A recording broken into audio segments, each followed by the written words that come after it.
सौंदर्य म्हणतात बघ. रात्रंदिवस मेहनत कर बघ.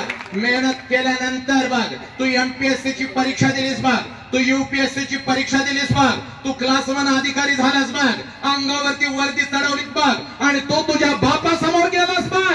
आणि त्यावेळेला बापाच्या डोळ्यामध्ये जे अश्रू येतील त्या अश्रूला खऱ्या अर्थानं सौंदर्य म्हणतात बघ पोरा. त्या अश्रूला खऱ्या अर्थानं सौंदर्य म्हणतात बघ.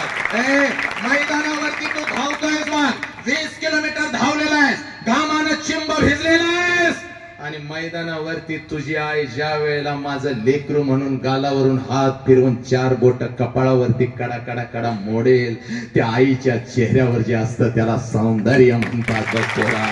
त्याला सौंदर्य म्हणतात बघ. अरे हे खरे सौंदर्याची व्याख्या आहे. अरे औरंगजेबाच्या दरबारात मृत्यूच्या दारात संभाजी राजा उभा होता. त्यावेळेला औरंगजेबाला म्हणतो देहाचे तुकडे झाले तरी चालतील, हा शिवपुत्र कदापि पाठीमाग हटणार नाही. त्याला सौंदर्य म्हणतात पोरा.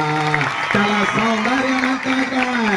ए पोरा, सौंदर्याची व्याख्या जाणून घ्या रे. फाशीच्या तख्ताकडे माझा भगतसिंग निघाला होता.